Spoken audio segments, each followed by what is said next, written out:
सो हे आज की वीडियो में हम देखेंगे कि स्ट्रिंग क्या होते हैं हमारे पाइथन प्रोग्राम में। If you want to use string variables, तो हम वो स्ट्रिंग को एज अ वेरिएबल कैसे यूज़ कर सकते हैं अपने पाइथन प्रोग्राम के अंदर।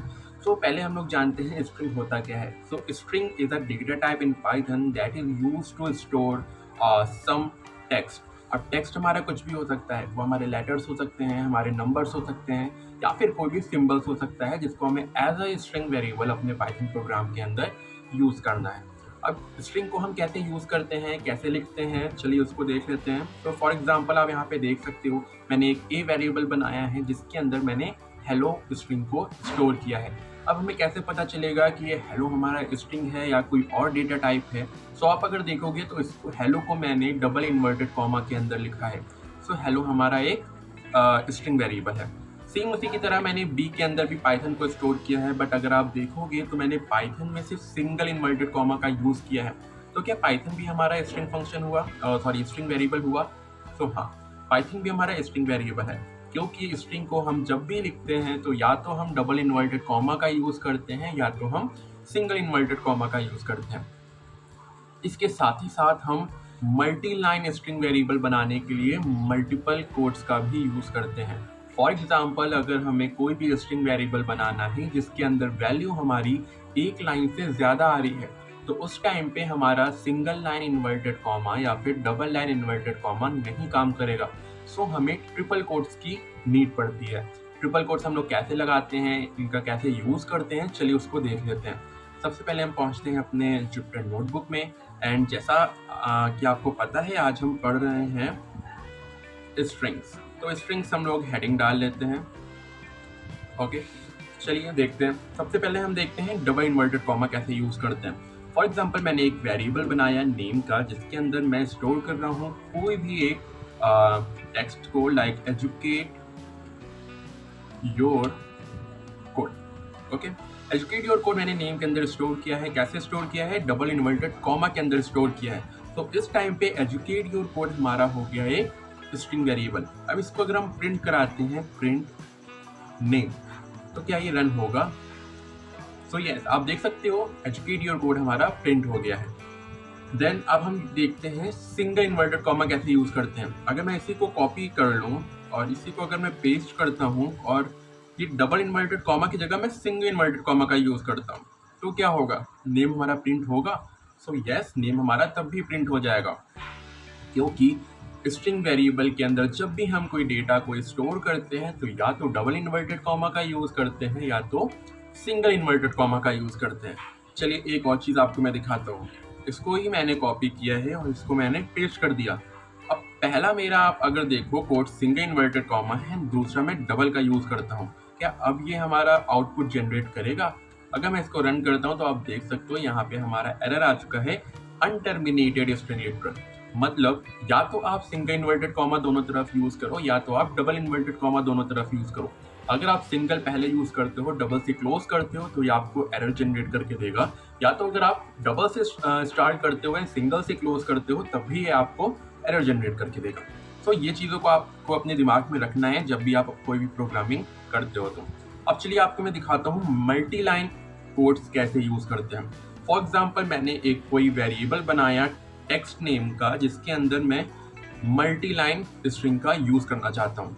मैंने डबल इन्वर्टेड कॉमा स्टार्टिंग में यूज़ किए हैं। देन मैं कोई भी टेक्स्ट अगर लिखता हूँ एंड देन मैं लाइन चेंज करता हूँ, आप देख सकते हो, एंड देन मैं इसको ट्रिपल इन्वर्टेड कॉमा से ही क्लोज करता हूँ। अब अगर मैं इसको प्रिंट करता हूँ, प्रिंट टेक्स्ट, तो क्या ये मेरा प्रिंट करेगा? चलिए देख लेते हैं। सो आप देख सकते हो जो भी मैंने लिखा था टेक्स्ट वेरिएबल के अंदर, सेम एज इट इज़ वही हमारा प्रिंट होके आ गया है। सो ये होता है हमारा multi line codes, multi line string का यूज़। अब आप लोग के दिमाग में आएगा, क्या हो अगर मैं डबल इन्वर्टेड कॉमा का यूज़ करूँ इसी तरह, तो क्या वो मेरा प्रिंट करेगा? चलिए उसको भी देख लेते हैं। अगर मैं यहाँ पे कोई भी एक वेरिएबल ए बनाता हूँ जिसके अंदर मैंने डबल इन्वर्टेड कॉमा लगाया है, और सॉरी डबल इन्वर्टेड कॉमा लगाया है, और मैं कोई भी वैल्यू को लिखता हूँ, लाइन चेंज कर देता हूँ, ओके, एंड लास्ट में मैं डबल इन्वर्टेड कॉमा से ही क्लोज करके इसको प्रिंट कराता हूँ, तो क्या ये मेरा आउटपुट जनरेट करके देगा? इसको अगर मैंने रन किया तो आप देख सकते हो अनटर्मिनेटेड string literal.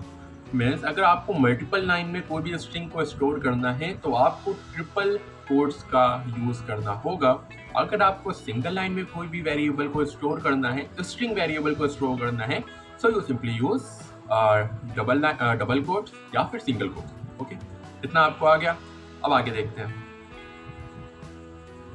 Y strings are important. String क्यों इम्पॉर्टेंट है? So string are use in almost every program. आप बिना स्ट्रिंग के कोई भी प्रोग्राम को नहीं बना सकते हैं, तो स्ट्रिंग आपको हर प्रोग्राम में यूज करना ही करना है। हाँ, बना सकते हो, लेकिन वो प्रोग्राम आपका एक स्ट्रक्चर्ड वे में प्रोग्राम आपका नहीं लगेगा। जो भी यूजर या जो भी उसको पढ़ रहा होगा वो उसको कंफ्यूज हो सकता है। सो आपको स्ट्रिंग्स तो मोस्टली ऑल प्रोग्राम्स में यूज करना ही करना होता है। अगर एग्जांपल देखें हम रियल लाइफ के, तो your name is stored as a string. अगर आप कोई भी प्रोग्राम बना रहे हो उसके अंदर आप अगर अपने नेम को लिखना चाहते हो तो आप वो स्ट्रिंग वेरिएबल के अंदर ही स्टोर करोगे, क्योंकि इंटीजर के अंदर आप अपने नेम को नहीं स्टोर कर सकते हो। सेम उसी की तरह योर पासवर्ड्स आर स्ट्रिंग। अब पासवर्ड हमारा कैरेक्टर, नंबर, सिंबल्स, इनका मिक्स करके हम लोग अपना पासवर्ड क्रिएट करते हैं। बट अगर आप इंट के अंदर इसको स्टोर करोगे तो आपका ये एरर जनरेट करके दे देगा। That's why we use string. Okay, next आता है your messages, emails, website content, all are string. जहाँ पे भी हमें मिक्सचर ऑफ नंबर्स, कैरेक्टर्स और सिंबल्स का यूज करके कोई भी वैल्यू को स्टोर करना होता है किसी भी वेरिएबल के अंदर, सो हम स्ट्रिंग का यूज करते हैं। तो that's why strings are very important if you write any program in your Python. अब हमारे कुछ बेसिक ऑपरेशंस होते हैं स्ट्रिंग के, चलिए वो देख लेते हैं। पहला ऑपरेशन होता है concatenation and the second one is length. Concatenation हम कब यूज करते हैं? जब भी हमें कोई दो स्ट्रिंग को ऐड करना होता है तो हम लोग ऐड ऑपरेटर का यूज करते हैं। ओके, एंड लेंथ हम लोग कब यूज करते हैं? जब भी हमें टोटल नंबर ऑफ कैरेक्टर्स निकालना होता है किसी भी स्ट्रिंग के अंदर की वैल्यूज के, तो हम लेंथ फंक्शन का यूज करते हैं। ओके, अब कैसे यूज करते हैं चलिए उसको देख लेते हैं। कॉन्कैटिनेशन और लेंथ। यहाँ पे देखिए, अगर मैं कोई भी एक वैल्यू को लिखता हूँ, फॉर एग्जाम्पल मैंने लिखा फर्स्ट नेम मैंने लिखा है educate, only educate. Okay, educate. Then second name मैं लिखता हूं your. Okay, your. And third name मैं लिखता हूं कोड। तो ये तीन वेरिएबल मैंने बनाए हैं, first name, second name and third name, and जिनके अंदर मैंने एक एक वैल्यू को स्टोर किया है which is educate, your and code. अब अगर हमें इन्हें प्रिंट कराना है तो ये तीनों को या तो हम अलग अलग प्रिंट कराएंगे, मीन्स या तो प्रिंट करेंगे सबसे पहले फर्स्ट नेम तो आउटपुट आएगा educate, second name your, third name code. But हमें क्या चाहिए कि ये तीनों वेरिएबल्स के जो आउटपुट हैं, जो स्टोर हमने की है वैल्यू को, वो एक साथ प्रिंट होकर आए। तो हम क्या करेंगे, इनका कॉन्कैटिनेशन कराएंगे। हम सिंपली यहाँ पे लिखेंगे प्रिंट के अंदर first name, then plus second name, then plus third name. Okay, first name, second name and third name को हम लिखेंगे। उसके बाद यहाँ पे हम इसको क्लोज कर देंगे। अब अगर हम इसको रन करते हैं तो हमारा आउटपुट क्या आएगा, आप देख सकते हो एजुकेट योर कोड। ये हमारा आउटपुट सिंपली यहाँ पे आ चुका है। ओके, सो ये हमारा होता है बेसिकली कॉन्कैटिनेशन। अब इसी की तरह अगर हमें देखना है लेंथ फंक्शन कैसे यूज करते हैं, जैसे मैंने आपको यहाँ पे दिखाया था, लेंथ फंक्शन क्या काम करता है, टोटल नंबर ऑफ कैरेक्टर्स जो भी होते हैं हमारे किसी भी स्ट्रिंग वेरिएबल के अंदर, तो उनका काउंट निकालता है। तो चलिए इसको भी एक बार हम लोग करके देख लेते हैं। फॉर एग्जाम्पल एक मैंने वैल्यू यहाँ पे वेरिएबल बनाया नेम का, एंड उसके अंदर मैंने एक वैल्यू स्टोर किया है एजुकेट योर कोड।